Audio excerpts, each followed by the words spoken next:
It's Baxie's musical podcast. Resistance is useless!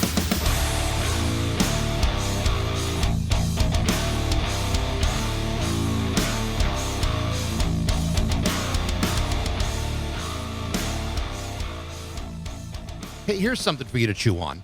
Every cultural movement in history has its own unique history unto itself. Each event has its own lineage. Each development comes with a trackable timetable. Each movement comes from something else moving it. Rarely do these things just happen. They develop. Rock music didn't just show up out of nowhere in the 1950s.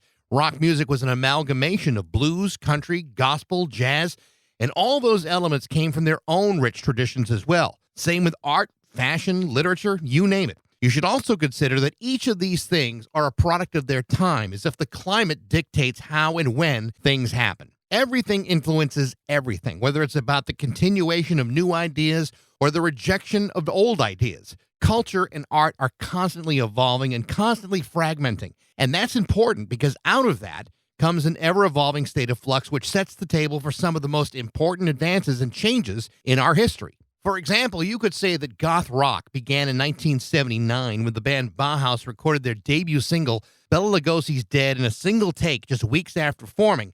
But that wouldn't be entirely accurate because that ignores everything that happened before it to make it possible. Punk, post-punk, glam, pub rock, all these things were decent places to start charting the development. But even that doesn't do it justice, because you also have to look at the art, the culture, the politics, and the history that set the groundwork that led up to that. Where did goth begin? Well, you could make the argument that it began as far back as the fall of the Roman Empire. You could also track where goth got its musical traction from and from whom. And then you also have the long and richly interesting path that goth would take ever since and how it splintered off into a series of other musical pathways. And all of that gobbledygook brings me to my guest today, John Robb. Now, John Robb is a musician, as an active member of the band The Membranes, which he formed in 1977, but he's also an historian, an author who has written a number of great books and written for countless fanzines and music publications, including Sounds and The Melody Maker. He's also written for The Guardian, The Independent, and The Observer. It was John Robb who became the first British journalist to interview Nirvana. He's the man that coined the term Britpop in the 1990s. In other words, John Robb has been in the middle of just about everything. John Robb is about to release a great new book called The Art of Darkness, The History of Goth. This is my interview with the great John Robb on Baxie's musical podcast.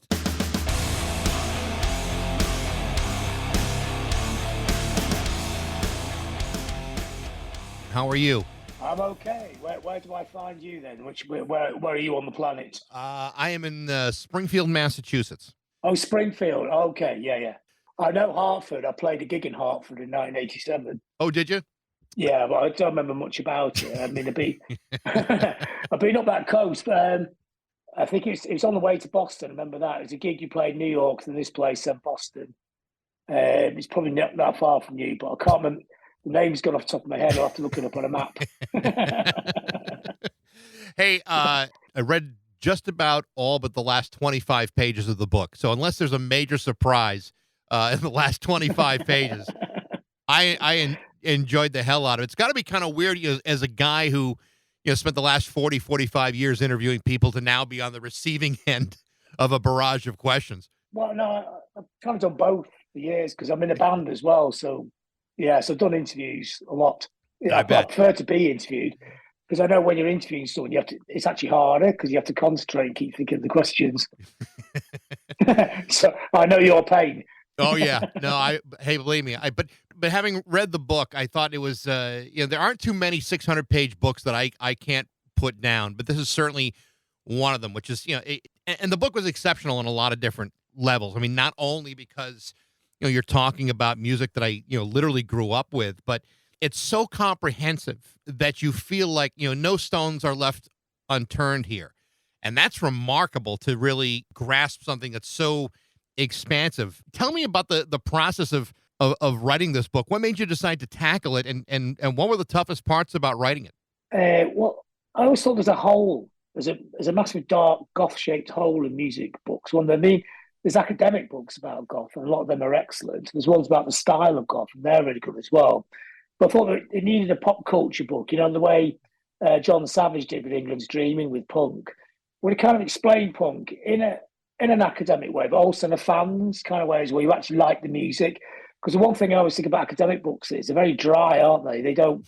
There's no sweat in an academics book. They were not in the mosh pit, were they? You don't get the feeling they were actually in love for the music and the culture. They're brilliant at analysing it.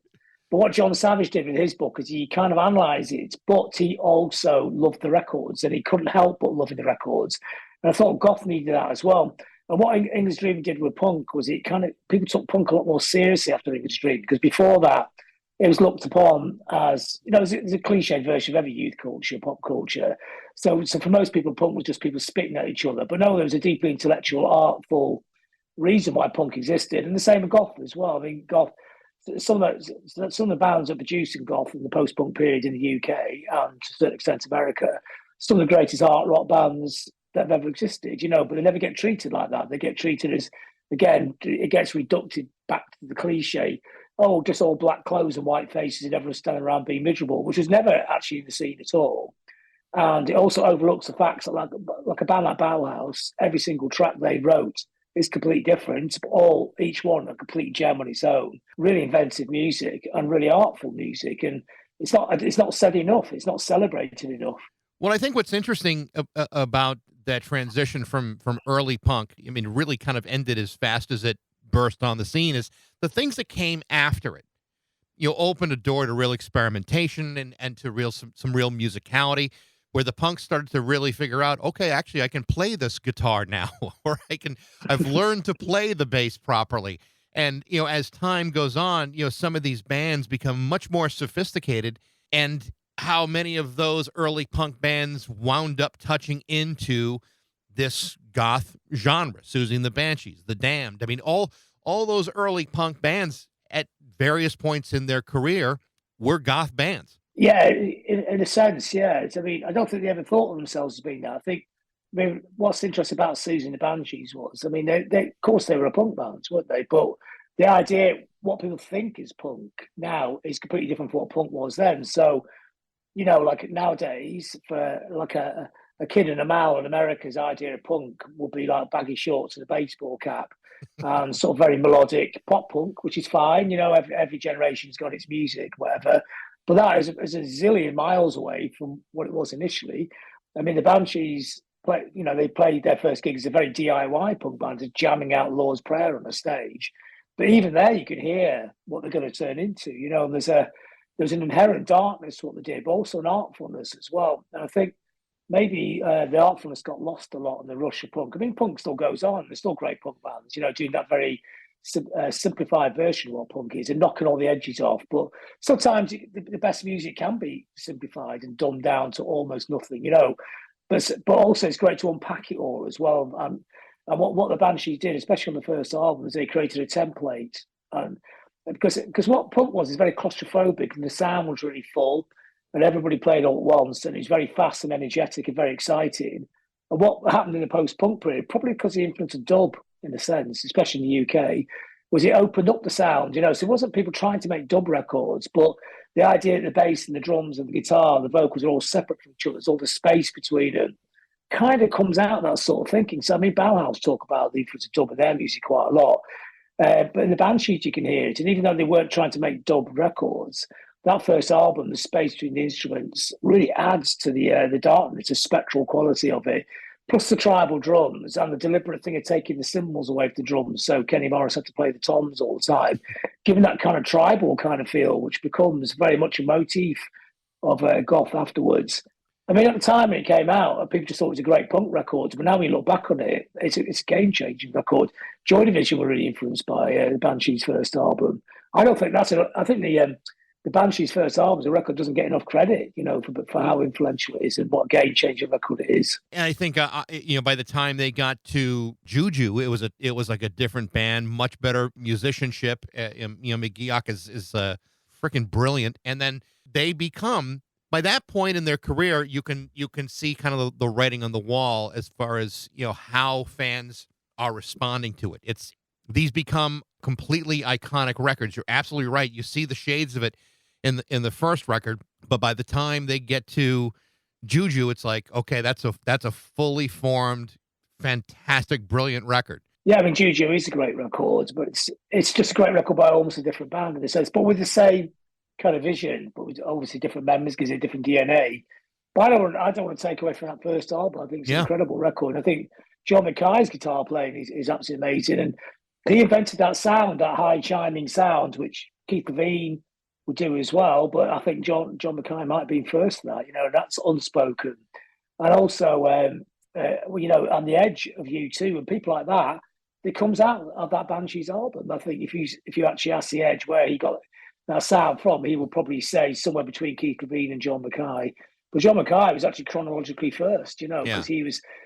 I mean, Keith wasn't really the pill hadn't really got going at that point of time and things. I mean, not take anything away from Keith Levine. I mean, the breadth of what he did was amazing. And the guitar player. I mean, I've done gigs with Keith Levine. He's got up on stage and played with my band, and to stand next to Keith Levine playing that sound is mesmerising, isn't it?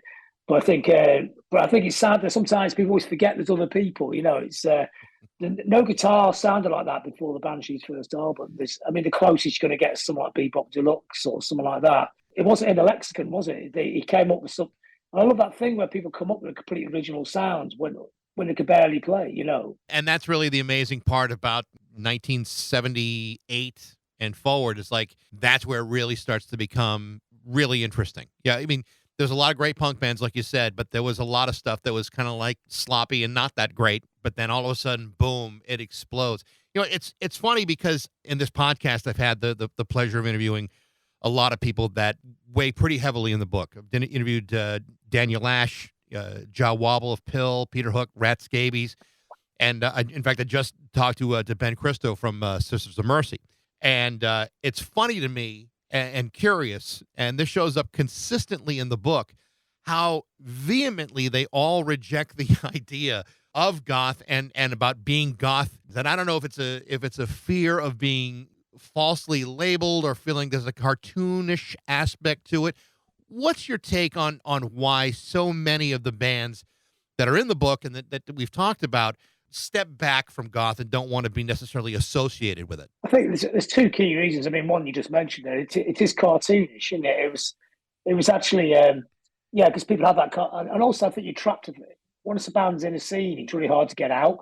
So if a band that was being called a goth band wanted to wear clothes that weren't black, people would complain. I mean, that's a sort of weird pressure to be under, isn't it? I mean, when you make music or create art, you should be free to do whatever art you want and never have to apologize for it, So if you suddenly want to swerve off and make completely different records, that's your call, isn't it? Whether anyone else wants to buy them or not, that's their call, isn't it?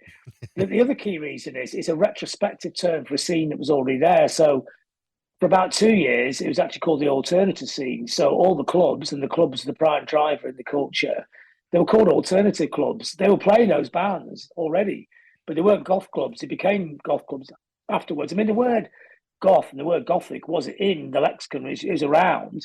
I mean, in 1967, the Doors played in New York City. They played their first gig in New York and got reviewed. And the reviewers said they had a gothic sound. And also the other part of the review, which I really love as well, he described the Doors' music as reflecting America's fascination with violence back at itself, which is such a great line. And the Doors they are the quintessential first goth band, aren't they? Whatever that baroque darkness which they had, and Jim Morrison's persona, dressed in black leather, the baritone voice, the romantic poet kind of swashbuckling crazy lead singer thing is so template for goth, isn't it? What would become goth. But that's what was interesting in the UK was they weren't as big in the UK as they were in America. So in America they had top 5 albums, but here they had a couple of albums that did okay and 1.5 hit singles. The highest they got in the charts was "Hello, I Love You," got to number 15. It wasn't. They were known but not massive. But when Apocalypse Now came out, the film on the soundtrack, it just blew everyone's minds in 1979. So all the post-punk kids got into the Doors via Apocalypse Now. Then the goth scene happens about a year and a half later. You can totally see where that prime influence is coming from. Apocalypse Now fed into the scene. So in a way, if you want to say that the two key figures that sort of dominate what becomes goth is David Bowie and Jim Morrison, in a sense. There's a lot of variations of it, other people coming in different directions, but they're two big players in it. But so it was more like Gothic. And I think when I interviewed Steve Severin, he explained that. He said he didn't like the term goth because he thought it's GOFF, goth, as it's like like a bit stupid or something. But he was happy with being called Gothic because Gothic made him think of Gothic architecture and Edgar Allan Poe and all the great poets and that. And in a sense, that's totally fine. I think the bands did like to think of themselves as being more than a cartoon character. Of course, in all great pop culture, there's a tightrope between, and if you get it right, there is a cartoon element to what you do, but also there's a profound depth to what you do as well. And if you walk the tightrope and don't fall off between those two, you've got it exactly right. You mentioned the Doors and Bowie too, and you cite this throughout the book. This overwhelming influence of the Doors and Bowie and Iggy Pop, and maybe even Roxy Music to a certain extent. Tell me about the significance of that. Bowie's influence resonates in so many different ways. And I think it's like you'd be hard-pressed to find a single artist short of the Beatles or Elvis that has had as much importance on our music and culture than David Bowie. Tell me about your thoughts on that. Yeah, I think he's incredibly important. The whole glam rock scene was important, because that was a generation that was making goth. It was the kids that grew up with glam rock. People my age, it was people who watched Top of the Pops in the 70s in the UK, which was like the main British pop program, which had 20 million viewers sometimes when the population was 55 million. That's like nearly half the country watching it. So if you go on there dressed like David Bowie, you're going to have a massive effect on the psyche of the country. When people talk about the Starman performance on Top of the Pops, which nearly everybody does, that's not beaming out on a program to like a few hundred kids. That's going out to the whole nation. That's the parents are watching it. It's awkward, isn't it? It's uncomfortable for the parents, and it's a whole different kind of sexuality. It's a whole kind of different style. It's a massive effect, and this is talking from a British perspective because obviously that didn't appear in America. So the story in America is different, but this is a moment that things really did change in the UK. And then also Bowie's interviews, where of course, if we talk about his sexuality, which is quite important for a lot of kids, but also what he would talk about his influences as well. So he would talk about William Burroughs, he would talk about the Velvet Underground, he would talk about Iggy Pop. And nowadays, these things are all known, but then they weren't known at all. There was no internet either. So you got your education, your counterculture education out of music papers. And so, a lot of interviews are, if you read old 70s interviews, like a lot of rock bands, they just talk about being on the road and getting drunk and guitars. But David Bowie's interviews were about lots of other stuff as well. So it really was, literally, to quote David Bowie, a crash course for the ravers. Whenever I'm reading a book about anybody, it's like David Bowie's presence is right there. And I think what is so remarkable about him, especially as you're moving into like the Berlin period of his career, is he was seeing things change before they actually changed. And he could find a way to influence people's mindset and expose them to things they would never have been exposed to before. I mean, when you listen to Low, how many albums sounded like Low after Low came out? I mean, everybody was trying to mirror that record and the ones following that. Yeah, those Berlin records is another place. I mean, that sense of space I talked about before, goth records, and some of it came from dub reggae, but some of it's got to come from those Berlin records, which in 76 and 77 were game changers. I think it's quite interesting, actually, because you get the punk thing where it's going in one direction, but Bowie's kind of going in another direction.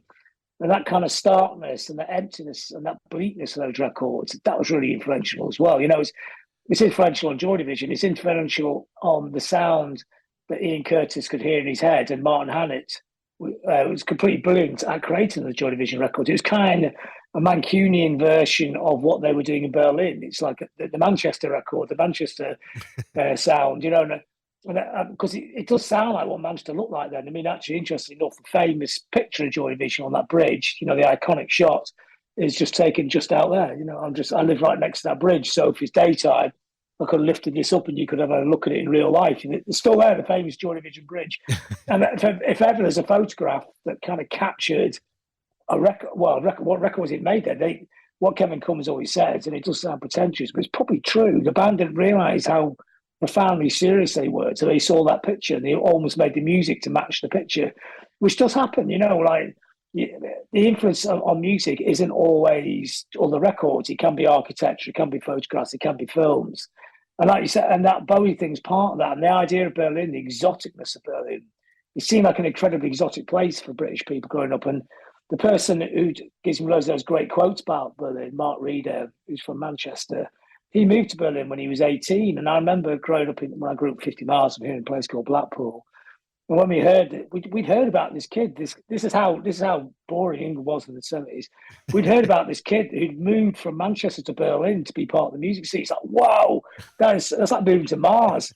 Nobody moved to Berlin. I mean, what 18-year-old kid goes to live in another country in the 1970s, let alone go to live in this walled city where Bowie just made that record, and he'd gone there because of that record, So, yeah, I think there's definitely, I mean, Bowie before that, of course, had opened the doors to lots of possibilities. But when it was with the Berlin records, because that darkness in there, definitely feeding through punk had opened the doors for people to be able to create culture. But what people were trying to get to was the next bit, and that fumbling around to get to the next bit creates post-punk.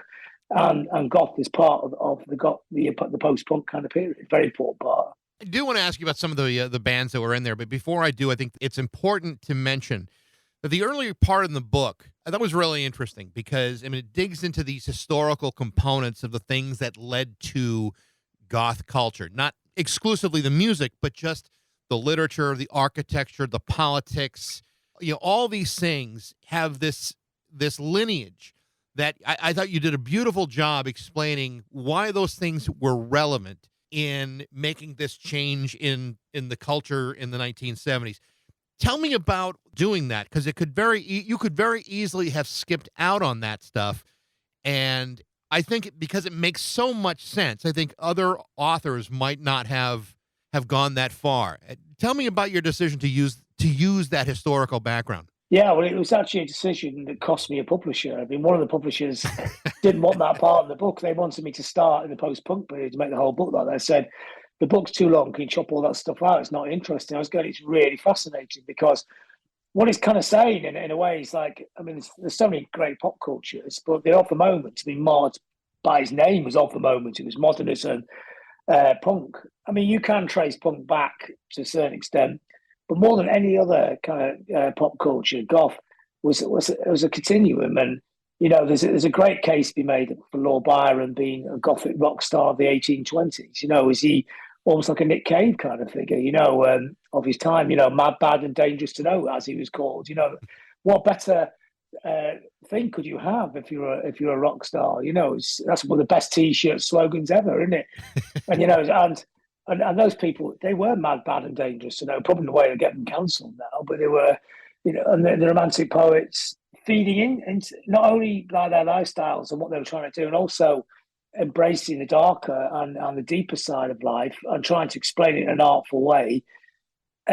Using the technology of their time to do it. So it would be writing poetry, writing books, designing cathedrals, making kind of really bizarre paintings, or, the graveyard poets. I mean, graveyard poets actually sounds like a goth band, but it's actually a genre of poetry that people write about graves and death. I mean, how perfect is that? And it's on one level, it's a line that never goes away. And also it's every generation has its way of dealing with its blues. So now it's, if you were 15 or 16 and you were on the melancholic side, or you're fascinated about melancholia, you probably go into TikTok and make a video. I don't even mean probably, you do. That's what you do. Yeah. Or you play dark sort of gothic games, or you go onto Instagram and take pictures of yourself in a forest, and the music, I said, it's probably not even in there. The music's not the central part of the culture anymore, and that's fascinating as well. But it's interesting, if you read about Jim Morrison or David Bowie, they clearly have a certain, they were influenced by that culture, certainly the literature and the poetry that you talk about. And, much of Gothic culture is Germanic in its origin. It's an inescapable truth about, if you're going to research about Goth, you almost have to really truly look at, well, where does it begin? It doesn't necessarily begin with Bela Lugosi's Dead.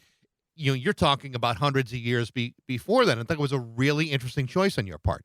I think every generation is dealing with those themes with whatever art, culture, technology has got to hand. So it could be European folk tales, and I wanted to go more into the European folk tales. I got really fascinated with them, like all the weird stories about strange eight-headed dogs that lived in woods or that dragged your children away and ate them or something. It's like there's so much of that, like dark, misty stories from the forests and things. So people's imaginations have always run riot, and people's imaginations have always run riot in very dark and shadowy kind of ways.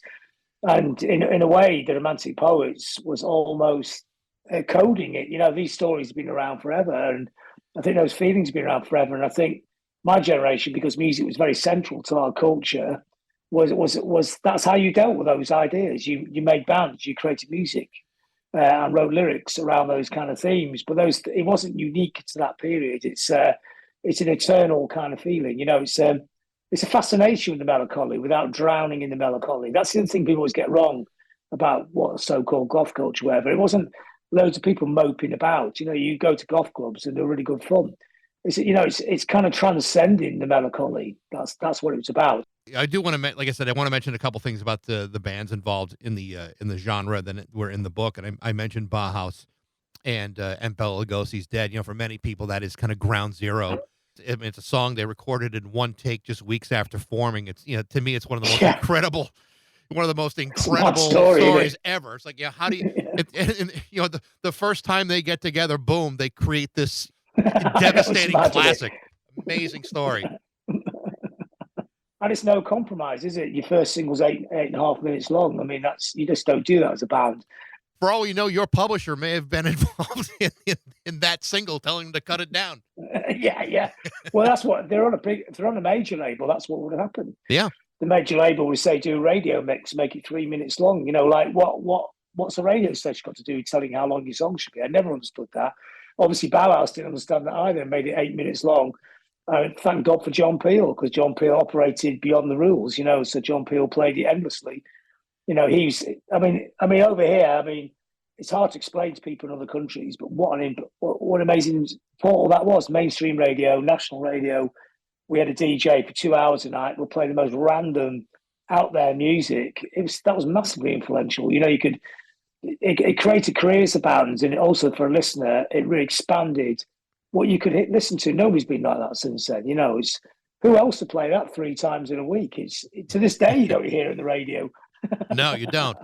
There's a good deal of attention paid to Joy Division, which I think a lot of people would not necessarily consider to be a goth band, but but some of the feel and the darkness of what Ian Curtis would sing about.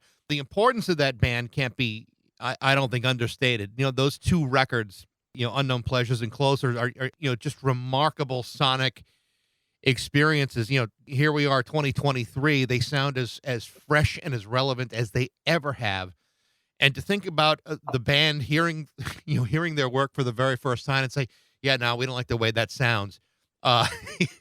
It's remarkable to me because they still hold up so beautifully. They still sound like the future, don't they? Which is amazing. How many? It's so rare you can do that. You can make records that don't date, but to make a record that you still think, how do you catch up with that? To this day, even in what we now have to term as pre-war Russia, I'll be going there to music events, like festivals, or whatever. And the amount of teenagers I met in Russia whose Joy Division were their favourite bands, who had no idea that Joy Division were a cult band. They thought Joy Division were like U2 and played in stadiums. I said the biggest crowd they ever played to was 400 people. They just, when they played Blackpool, where I'm from, there's about 80 people there. It's like they just weren't that big. It's the people that liked them, of course. It's like the Velvet Underground thing, isn't it? Like, it's 150 people liked them, they all formed a band. The Joy Division was smaller than that, but the impact has probably been now in terms of all these years later, it's probably been bigger. So yeah, they weren't a goth band per se, or what's understood as being a goth band per se. But if you think in terms of punk, like the Stooges are a punk band who aren't a punk band, so it's the same kind of thing, and it wasn't formed, So with the Stooges' nihilism and the music they play and the sound they made, that wall of sound guitar, is a massive influence on punk. But it doesn't make the Stooges a punk band. The same with Joy Division, it's a big influence on goth. But they weren't dressed as goth or anything. But all the hallmarks are in place. It's kind of a stepping stone to the doors to the more goth bands later. It's the baritone vocal, the darkness, but it's also sieved through a few other things as well. There's a dollop of Bowie in there, Kraftwerk's in there, Krautrock's in there, all those kind of things. And And also, they're one of the earliest bands to be described as Gothic. I mean, Martin Hannett described them as a Gothic band you could dance to. So it was the third mention of Gothic when describing modern rock music. The second was the Banshees. I was so happy when I saw, the table of contents and heard that you were going to wind up covering one of my favorite bands, and that was Killing Joke. It's a band that doesn't necessarily get as much attention here in the States as they do in the UK or in other places around the world. But, to me, it's just like the most intense, overwhelming band in the world. I was so happy you covered them because I think that's a band that I just don't think they've gotten, what they deserve. Yeah, completely. I mean, they're bigger here. They're playing the Arbor Hall next week, and that's 5,000 people. So they're starting to get the recognition they deserve. And they actually had chart records here of a sort, Yeah. But I mean, a lot of people say, that's not a Goth band, that's not a Goth band. And I know people argue about this endlessly, but it's my book, so I decide what goes in. And also, what I decided, the actual structure of a book is like a Goth club. So it starts with going to a Goth club in Britain in the late 70s, early 80s, or as it was called, an alternative club. And I describe what everyone wears, what the club smells like, looks like, and all that. And then I do the deep dive in the history, but each chapter of each band I write about is what you would hear in that club. So I figured that the people who are going to these clubs and the people playing the records are the arbiters of taste. They're the ones who get to decide what these bands are. Not 40 years later, when people sort of say, "Well, that doesn't fit." Well, you had to be there at the time. You'd always hear Killing Joke in alternative stroke goth clubs. You'd hear them. You'd always hear the Cramps in these clubs, and the Cramps weren't formed as a goth band. I know that. Don't tell me that. I know that already. But you go to a goth club in England in the 80s, you'd hear them 5 times a night, and everyone danced to them. So Killing Joke were like that as well, and they had that darkness, all-pervading darkness, which is part of the attraction. But also they had that thing, which is a really important part of this story. They had the black music influence. So not only was it black in a level of darkness, it was actually black in a level of musical influence. So Killing Joke, you can hear disco and funk and dub all in Killing Joke sounds. And Goth was about the dance floor. You had to be able to dance to this music. So it wasn't like thrashing about like punk or getting in the pit. And it wasn't called a mosh pit then. It's pogoing and going crazy on speed. Goth was more sinuous. It's about the groove. If you're going to the club, the live music element is really important, but the clubs are really important as well, driving the culture. And the clubs are about the dance floor. If you can't dance to it, you're not going to be played, are you? So a lot of those bands, Bauhaus have it as well. They have a groove. They have an understanding of black music. Primitive but understanding. What's interesting though is how goth relates to Killing Joke is not necessarily within the music, but certainly within the creation of that band. Who Jazz Coleman is. Their leanings towards the occult and magic and ritual. It's a really important part of who they are. Jazz Coleman is a guy I would love to interview, and every time I've asked, to interview him, the answer has sometimes been, "Are you sure you want to take that on?" But I would really love to. I think he would just be it would be fascinating to talk to him because of some of those things. It can be incredibly charming. It's hard work to be that intense and difficult for your whole of your life, So at times I met and interviewed him. He's been great company, But I know he can be. A lot of these people can be difficult, That's okay. It's their prerogative, isn't it? But if you speak to youth, youth is like super nice, they are quite a weird band, aren't they? When you think about it, because all their extracurricular careers are really successful. So youth is one of the world's top pop producers, isn't it? How did that happen? When he left Killing Joke, he's the ultimate rock and roll acid casualty. And a year later, a few years later, he's producing Crowded House, 17 million record sales, or the Verve album, which sold 12 million. That's youth, or Paul McCartney for that matter too. Yeah, or Pink Floyd. He's done 3 albums with McCartney, and it's quite amazing. He's quite amazed when you ask him. He goes, "I can't believe that actually happened." And then Jazz Coleman's one of the world's top conductors, isn't he? And when Led Zeppelin or Rolling Stones do their classical albums, when they get their music rearranged for orchestras, he's the go-to guy to do it. And didn't he write the national anthem for the Czech Republic? I believe he did. Yeah, I think he did, didn't he? So then you look at his background, and that's what he trained in. He trained as a classical musician, and his brother is one of the world's top astronomers as well, isn't he? So They come from a super intellectual background. Those people are so smart they actually get quite dangerous.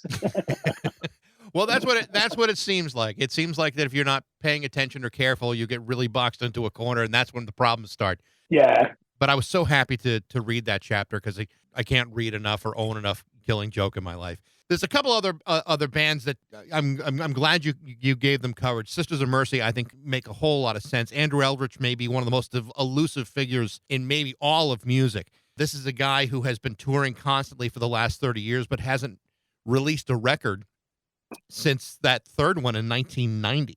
But I remember being in college radio when the first two records came out. I think Sisters of Mercy really introduced Gothic culture to the United States in maybe a way that Joy Division or maybe even The Cure didn't quite do. It was like the Sisters of Mercy were a total game changer for Goth in the U.S. Yeah, in a way, he would absolutely detest, isn't it? But that's kind of funny as well, isn't it? So it's all every interview is at great pains to paint that he's.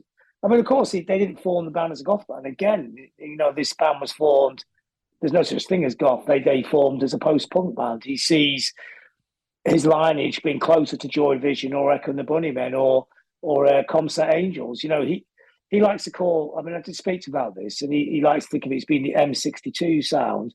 And the M62 is the north of England. It's our version of Route 66. It's the motorway that joins all the main cities together. And I love that term. I wish it was called the M62 sound because it does make sense. Because in a way, the Sisters of Mercy aren't that far away geographically, musically from Echo and the Bunnymen. There's a dark shadow to the sound, but there's also an artfulness to it and an individuality. I mean, Eldritch is not part of a scene, but his fans are. That's what I mean. The book, I don't put them in the book saying they're a goth band. I'm not trying to nail them into anything, but their fans. I'm thinking about the terms of the fans. The fans see them as a goth band, and that's what the fans think. And I do explain in the chapter that Eldritch is not a goth. And also there's things about the system people overlook. I mean, how brilliant his lyrics are. The minimalism, the way he could get a lot of complex meaning into about 6 words. I mean, and some of the greatest lyrics, like Floor Show, which is a very early Sister song, is a brilliant description of people dancing in a club, which just happens to be the Phono Club in Leeds, which just happens to be the world's first goth club, which defined the culture, which he DJ'd at, and his then girlfriend Claire Shearsby DJ'd that as well. And she was a driver, she's the one who's playing Suicide and the Stooges and all them records, which now, of course, you'd hear everywhere, but you'd be rare to hear them in a club at the time. And Leeds, that informed the culture, So Leeds, whereas every other city ran away from rock music in the UK in the late 70s, early 80s after punk, after year zero, they embraced rock music in Leeds, but through a filter of the nihilism and the minimalism of the Stooges, and also Suicide, and that Suicide, that sort of minimalistic technology, which is like amazing, and that spooky Elvis from Hell vocal thing, and that mad little drum machine, it's all there. Suicide was the band. I mean, you go and see Suicide though in the UK for years, and there'd be about 30 people at the gigs. And fortunately, before he died, they became really cool band to like, and they could play to thousands of people.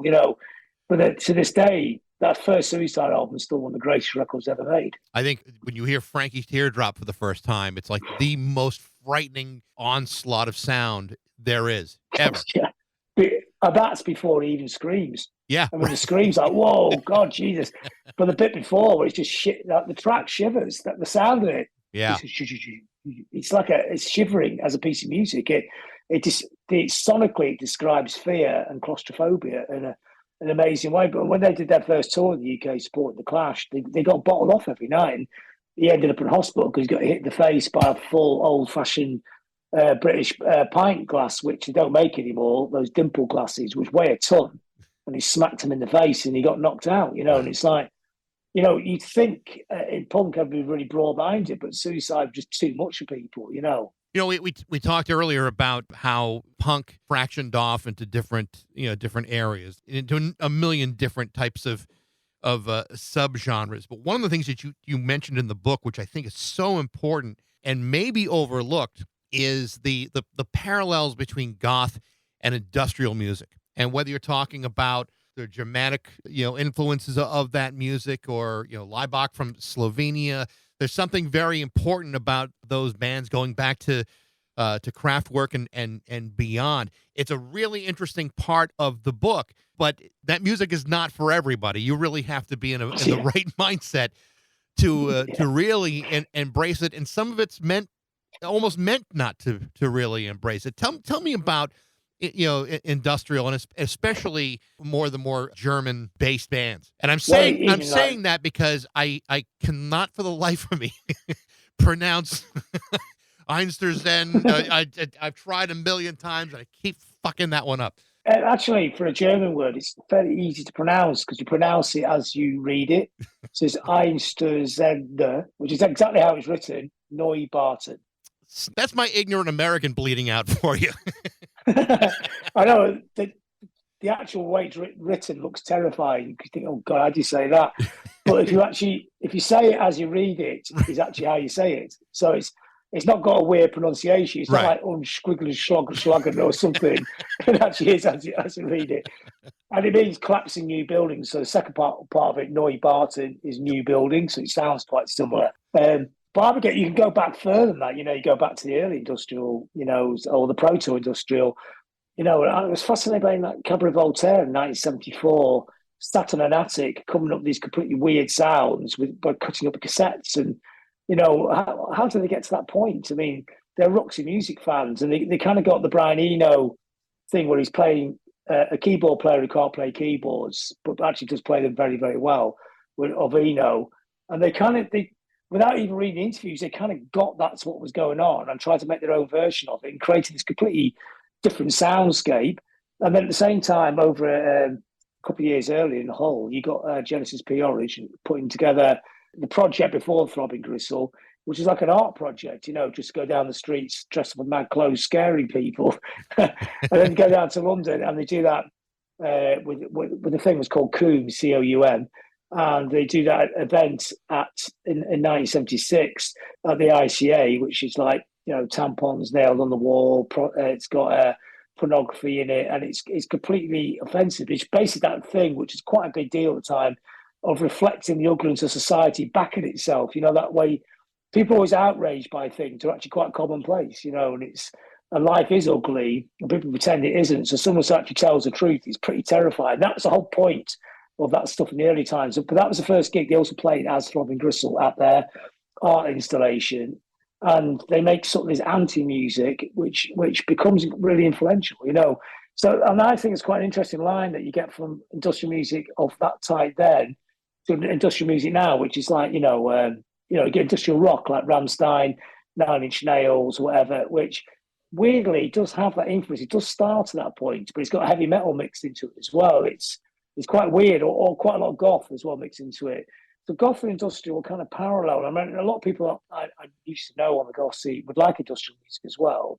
But I suppose the simplest way of trying to explain it is they're both dealing the same kind of feelings in the subject matter, but goth tends to do it more in a traditional rock kind of way, verses and choruses, and there's a drummer, look, there's a bass player, a guitar player. Yeah. Whereas industrial would do it in non-traditional kind of ways. It would do it with noise and sound, or just getting keyboards and make the weirdest fucked up sound possible, And it got weirder and more fucked up as it went along, didn't it? And more challenging, to a point it gets so ugly, you start to think, should I actually be writing about this person? I'm not very sure. I remember the 80s when Al Jorgensen produced that first record by Ministry, and the one that he has disavowed for forever. But at the time it was such like a great synth pop record. But then all of a sudden, it's a good record. It's actually a very solid record. But then all of a sudden, jump forward 5 years, and it's like everybody that loved that first record, he scared the living shit out of, and but he's had this amazingly brilliant career, and he's more substantially influential today than ever before. So, industrial really does have its place. And I think it's an important part of the culture. Yeah, I mean, what became industrial, the idea that the more rock-based version of industrial, Wax Trax. I went to Wax Trax in 1988, I think, 88 or 89, to a piece for a British newspaper called Sound. So I interviewed Jorgensen then and Paul Baker Barker in it. And went to the record shop, interviewed the guys around the shop, did all the other bands like Revolting Cocks, of course, Phil Kilcult, who I always really like them. They're kind of industrial disco, campy industrial disco, but very good at it as well. I've interviewed them quite a lot, actually. And there's a whole scene going on there, and it was different because it was like heavy metal industrial. It was different from the industrial I know before. And at first I thought, this is weird. How come they describe this as industrial? Because this doesn't sound like industrial. I remember a lot of those people in that scene have come out of that, like the people who were in Revolting Cocks, which is the same people's ministry a lot of time. Yep. But some of the other guys in that project had actually were fans of Psychic TV and Throbbing Gristle as kids, and they kind of gone down that more rock route. I think there's always that thing in there, especially if you're a bloke, you always get dragged back into rock music. You have to be very disciplined not to get dragged, sink back into the rock lagoon, don't you? To stay in the art one, because the art stuff, it's hard to do art because nobody wants to listen to it, do they? But I think the quintessential band and all that scene is Nine Inch Nails. I think, he took it up to another level. I think he's insanely talented. And the sound of his records, the production of his records, he's almost like the Bowie of the scene. He had a vision, didn't he? And he did that Bowie thing where he did interviews, he big people up. And, when Clint Mansell was on his arse after Pop Eat Yourself, it was Trent Reznor stepped in and gave, helped him get that big career in Hollywood. Write those mind-blowing soundtracks that Clint does these days. And, he's always around helping other artists' careers out and opening the doors to people. So it's quite selfless, and now he's kind of going away from the more heavy industrial thing to that more soundtracky version, reverting almost sort of slowly back to the original industrial. And it's quite weird because a lot of the noise industrial guys who do it in the first place now make pastoral English folk music, don't they? Because they actually worked out there, and you don't have to make noise to be dark and heavy. Yeah. It can actually, if you listen to a current 93 record now, they're quite beautiful records, but they're also quite unsettling, and you can't work out how or why. There's a mystique and a mystery to it as well. And mystique and mystery are also very gothic, very, very sort of goth signifiers. I started off by saying that the thing that I enjoyed about the book is that you left no stone unturned. And at some point I'm thinking, I'm reading the book and I'm going, okay, but he hasn't mentioned this band or that band, and sure as shit you did. And then they come. There they come. Like I'm thinking of like the Cocteau Twins, and especially the Chameleons, which I think is like maybe one of the most unsung bands of all time. What a great band this was, and is it gothic? I don't know, but it is a band that I've always wondered, why was that not the biggest goddamn band in the world? Because we actually just toured with the Chameleons in December around the UK, and they never sounded better. Like they're touring America this year, aren't they? Doing that tour with The Mission and Theatre of Hate. That's a great lineup. So great lineup. You definitely want to get onto that, and you want to interview Mark Burgess. He lives in America now, so I think he lives in Austin. So I think they had that atmosphere, they had that melancholic atmosphere to them. They were huge in Manchester. After Joy Vision, they were like the next biggest bands, but they're never part of the music business. They're always on the outside, and also their manager died, didn't they? So they were always one of those bands. As soon as they got close to defeat, they always grabbed defeat from the jaws of victory, as we say in England. So just when it's going right, something would go wrong. So, but now they're really on a curve. They sound brilliant at the moment. So maybe they will get their victory. That they've been due for like 40 years and things.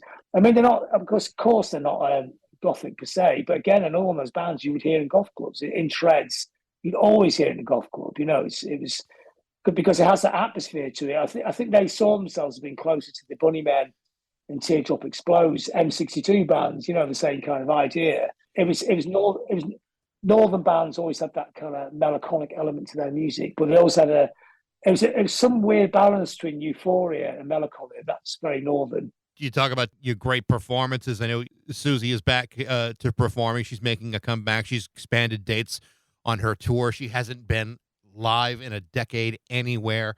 Tell me about your thoughts about her making a comeback. It's incredibly timely. I think it's instinctive. I don't think she was sat there in a house in France going, I must wait for the right time to come back. I think some people just know and they follow their instincts and they just come back when they feel like it and the world's go, whoa.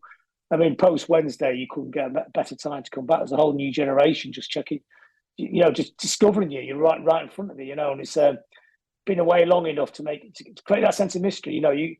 That's really important, like I said a minute ago. And the fact you can't get an interview with her, it's absolutely impossible. No one get an interview with her. No. Nobody even knows what she looks like. That's the thing.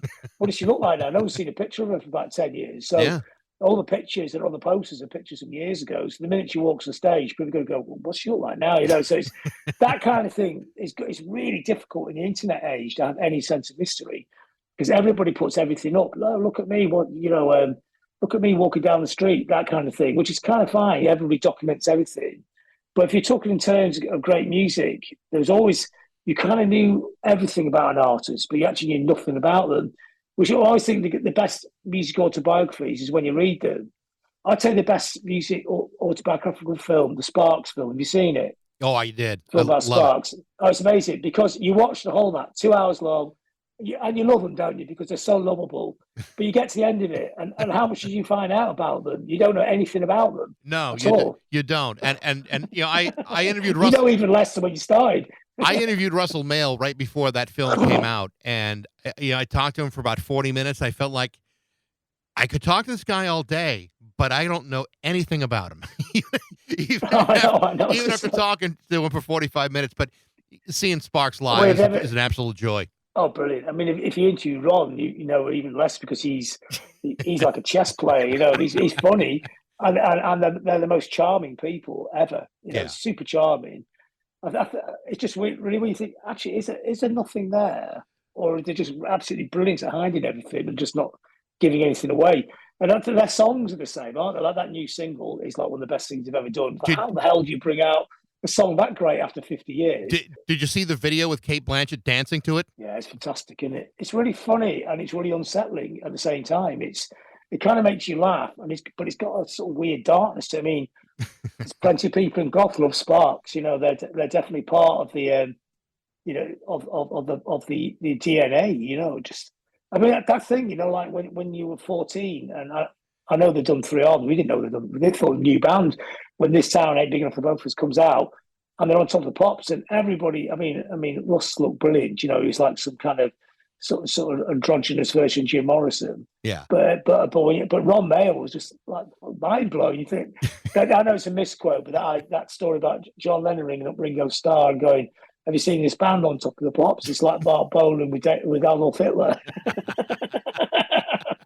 But they're geniuses, though. I mean, Ron Mael, I think, is like one of the most unsung geniuses of all time.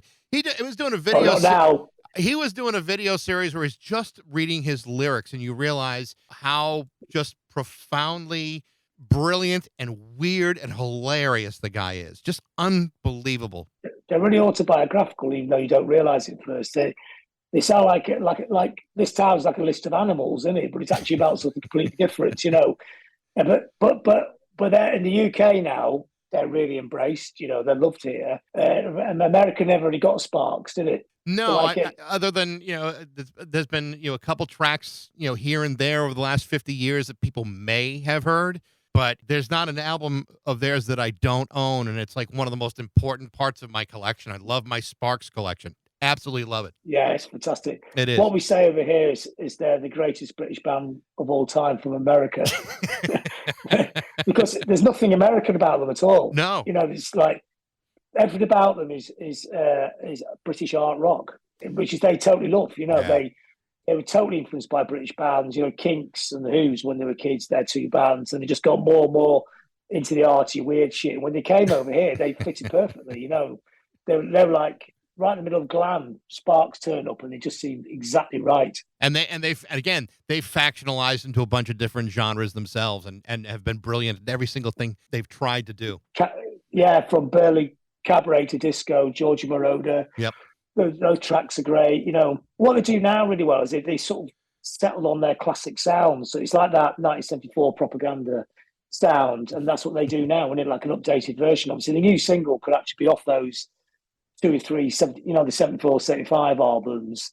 That's kind of their sound moment. I mean, I really like that sound, like the kind of weird little twisted 2.5-minute pop songs. The problem with writing a 600-page book is I've got a million more questions I'd like to ask you at some point, but I've already had you for an hour, and I feel I feel bad, like I've taken the time away from you. This has been a great discussion and a real good conversation. I really did enjoy the book. It's a brick, but it's a wonderful read. So I appreciate you giving me some time today, John. No, I appreciate you doing the interview. And I think anybody listening to this who wants to get the book, the one thing I think they should do is listen to the bands as they read about them. So if you read about, some of the bands, you may not know the others, just put them on in the background, but get your Spotify out and have a listen, and it'll turn you on to those. Because I always think the highest compliment as a writer, I probably use as a broadcaster as well, is if you turn, as always a music fan, is when you turn people onto another piece of music, and the door opens, and maybe somebody will go away from this discussion here and become like a huge fan of Sparks, and then we've won. That'd be it. The hour would have been worth it. But it took you 53 minutes to get to that point. It's totally worth it. John, thank you so much. Best of luck with the book. I hope it does really well for you. Yeah, I appreciate it, Baxie. Yeah, brilliant. Thank you. Good to see you, John. Thank you so much. Bye-bye. All right, bye-bye. The name of John Robb's new book is The Art of Darkness, The History of Goth, and it's being released everywhere later this month, including on his amazing website, Louder Than War. Thanks for listening. I hope you enjoyed it. Feel free to share it, like it, love it, tell all your friends about it. You can reach me at Bax@rock102.com. I'd love to know what you think. And thanks again for listening to Baxie's Musical Podcast.